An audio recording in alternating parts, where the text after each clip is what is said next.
Audio leaks commission, justice फाइज ईसा को सरबराही क्यों मिली? Audios किसने रिकॉर्ड और लीक की? तज्जियाकारों के तज्जिए।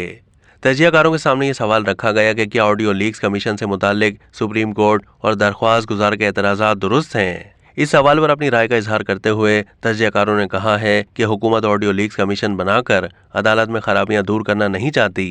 सुप्रीम कोर्ट ने अरशद शरीफ और इमरान रियाज खान के केस में अब तक क्या किरदार अदा किया है? चीफ जस्टिस से अरशद शरीफ और इमरान रियाज खान का जरूर पूछना चाहिए। इरशाद भट्टी ने कहा कि चीफ जस्टिस से अरशद शरीफ और इमरान रियाज खान का जरूर पूछना चाहिए। शहबाज हुकूमत को ऑडियो लीक्स पर रेफरेंस दायर ही नहीं करना चाहिए था। नून लीग की ऑडियोज आई तो कहा गया कि ऑडियो को छोड़ें, ये देखें किसने रिकॉर्ड और लीक की हैं।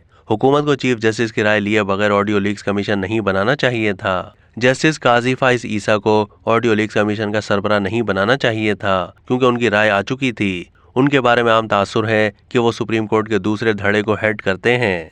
चीफ जस्टिस को भी इस बेंच का हिस्सा नहीं बनना चाहिए था जिसने ऑडियो लीक्स तहकीकाती कमीशन को काम करने से रोका। हुकूमत ऑडियो लीक्स कमीशन बनाकर अदालत में खराबियां दूर करना नहीं चाहती। रीमा उमर का कहना था कि इस केस में सुप्रीम कोर्ट और दरख्वास्त दहिंदगान के मौक़िफ़ में तजादात नजर आते हैं।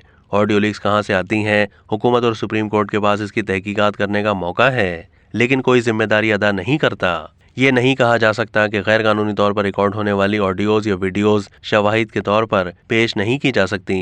अब तक के लिए इतना ही। मजीद मालूमात के लिए डेली जंग के यूट्यूब चैनल को सब्सक्राइब कीजिए।